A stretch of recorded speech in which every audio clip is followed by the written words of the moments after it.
ഓം ശാന്തി. പലപ്പോഴും ജീവിതത്തിൽ സന്തോഷത്തിന് ബാലൻസ് ചെയ്തുകൊണ്ട് മുന്നോട്ട് പോകാൻ മനുഷ്യന്മാർക്ക് ഒരുപാട് പ്രയാസമാണ്.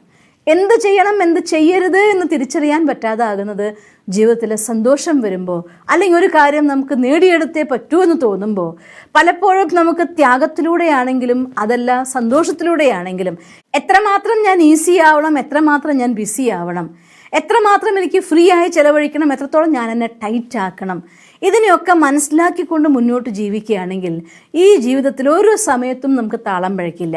ആ സന്തുലനം അതാണ് ഒരു ജീവിതത്തിൻ്റെ വിജയത്തിൻ്റെ ആധാരം. ഒരിക്കൽ ബുദ്ധൻ്റെ സന്യാസിയായിക്കൊണ്ട് ശിഷ്യനായിക്കൊണ്ട് ശ്രോണൻ എന്ന ഒരു രാജാവ് തൻ്റെ ജീവിതം ആരംഭിച്ചു.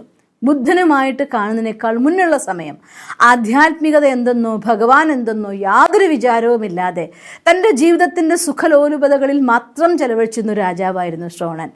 പക്ഷേ ബുദ്ധൻ്റെ ശിഷ്യനായി കൂടിയപ്പോൾ അദ്ദേഹത്തിൽ പ്രഭാവിതനായ ശേഷം അദ്ദേഹം തൻ്റെ ജീവിതം വളരെ കഠിനമായിരിക്കുന്ന ത്യാഗത്തിലേക്ക് കൊണ്ടുവന്നു. ബുദ്ധൻ 2 നേരം ആഹാരം കഴിക്കുമെങ്കിൽ ഈ ശിഷ്യൻ 1 നേരം ആഹാരമാക്കി. ബുദ്ധൻ 1 നേരം ആഹാരം കഴിക്കുമെങ്കിൽ ഈ ശിഷ്യൻ ആഹാരം കഴിക്കാതിരിക്കും. ബുദ്ധൻ നിലത്ത് വിരിപ്പ് വിരിച്ച് കിടക്കുമെങ്കിൽ അയാൾ വെറും മണ്ണിലും കല്ലിലും കിടക്കാൻ തുടങ്ങി. അങ്ങനെ എന്ത് കർമ്മങ്ങളാണോ ബുദ്ധൻ അനുഷ്ഠിച്ചിരുന്നത് അതിനേക്കാൾ കുറച്ചും കൂടെ കഠിനമായ രീതിയിൽ അയാൾ മുന്നോട്ട് പോകാൻ തുടങ്ങി. അധികം സമയം കഴിയാതെ അയാളുടെ ശരീരം രോഗാവസ്ഥയിലായി. ഇങ്ങനെ പോയാൽ അയാൾ മരിച്ചു പോകുമെന്ന് ശിഷ്യന്മാർക്ക് തോന്നുകയാണ്. അങ്ങനെ അവർ വന്ന് ബുദ്ധൻ്റെ അടുത്ത് പറയുകയാണ്, ദാ ഗുരു, ഇങ്ങനെ ഒരു കാര്യമുണ്ട്, ഈ ശ്രോണൻ തൻ്റെ ജീവിതത്തെ നശിപ്പിക്കും എന്നാണ് തോന്നുന്നത് എന്ന്. ഇത് കേട്ടപ്പോൾ ബുദ്ധൻ ഈ ശിഷ്യൻ്റെ അടുത്ത് പോയി. സുഖമില്ലാതെ കിടക്കുകയാണ്. ഗുരുവിനെ കണ്ടപ്പോൾ കഷ്ടപ്പെട്ടവൻ എഴുന്നേറ്റിരുന്നു. അപ്പോൾ ഗുരു പറയും, അല്ല ശ്രോണൻ, നീ നന്നായിട്ട് വീണ വായിക്കുമായിരുന്നു എന്ന് ഞാൻ കേട്ടിട്ടുണ്ടല്ലോ എന്ന് പറയും. അപ്പോൾ ഇയാൾ പറയും, തീർച്ചയായിട്ടും ഞാൻ വീണ നന്നായിട്ട് വായിക്കുന്ന ഒരാളായിരുന്നു എൻ്റെ കൊട്ടാരത്തിൽ ജീവിച്ചിരുന്ന സമയത്ത്. അപ്പോൾ പറയും, ഏറ്റവും കൂടുതൽ കുറേയും കൂടെ മാക്സിമം ടൈറ്റാക്കി വെച്ചാൽ വീണക്കമ്പിയിൽ നിന്ന് നല്ല നാദങ്ങൾ വരുമെന്ന് ചോദിക്കുകയാണ്. അപ്പോൾ പറയും, അത് ടൈറ്റാക്കുന്നൊരു പാകമുണ്ട് ഗുരു, അതിനേക്കാൾ കൂടിക്കഴിഞ്ഞാലും നല്ല നാദം ഉണ്ടാവില്ല, അതിനേക്കാൾ കുറഞ്ഞു കഴിഞ്ഞാൽ അതൊന്നും നാദം ഉണ്ടാക്കാനും സാധ്യമല്ല. അതിനൊരു ബാലൻസ് ഉണ്ട് ആ ടൈറ്റ്നെസ്സിന്. ആ ടൈറ്റ് എത്രയാണോ ആവേണ്ടത് അത്ര സെറ്റ് ചെയ്യുമ്പോഴാണ് വേണ്ട നാദം അതിൽ നിന്ന് നമുക്ക് ഉണ്ടാക്കാനായിട്ട് സാധിക്കൂ. അങ്ങനെ എനിക്കറിയാവുന്നത് കൊണ്ട് ഞാൻ നന്നായി തന്നെ വീണ വായിക്കുന്ന ഒരാളായിരുന്നു എന്ന്. അപ്പോൾ ബുദ്ധൻ പറയും, നമ്മുടെ ജീവിതവും ഒരു വീണയാണ്.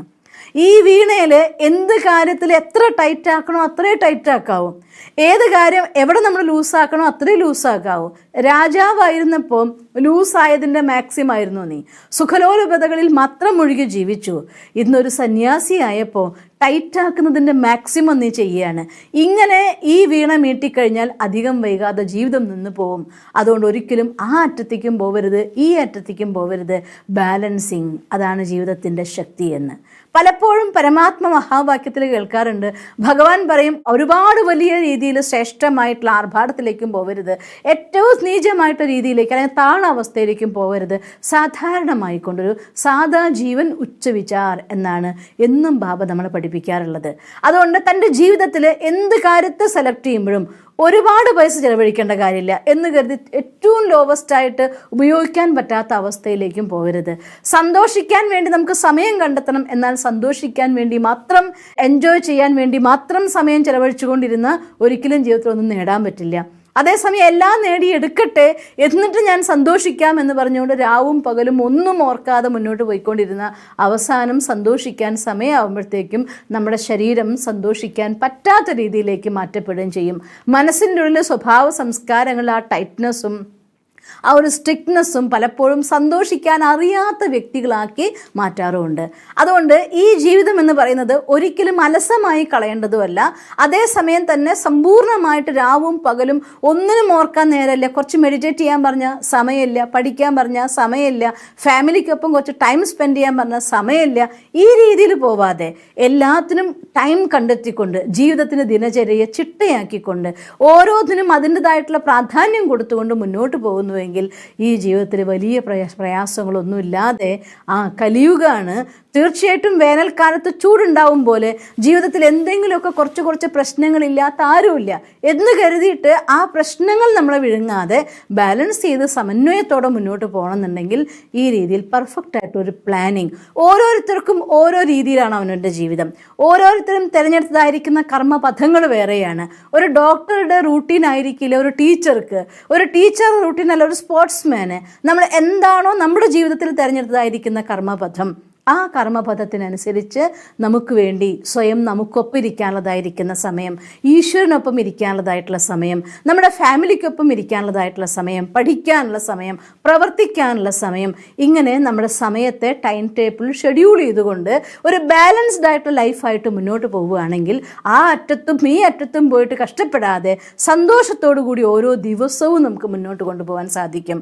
അങ്ങനെ തൻ്റെ ജീവിതത്തെ റൂട്ടീൻ പ്ലാൻ ചെയ്തുകൊണ്ട് ടൈം ടേബിൾ അനുസരിച്ച് ഷെഡ്യൂൾ ആയിക്കൊണ്ട് ഹാപ്പിയസ്റ്റ് ആയിക്കൊണ്ട് മുന്നോട്ട് പോകാൻ നിങ്ങൾക്ക് സാധിക്കട്ടെ എന്ന് ഞാൻ ഈശ്വരനോട് പ്രാർത്ഥിക്കുന്നു.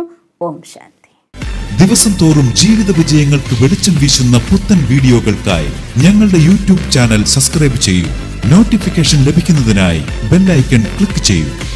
ഒപ്പം ഞങ്ങളുടെ ഫേസ്ബുക്ക്, ട്വിറ്റർ, ഇൻസ്റ്റാഗ്രാം പേജുകൾ ഫോളോ ചെയ്യൂ. നന്ദി.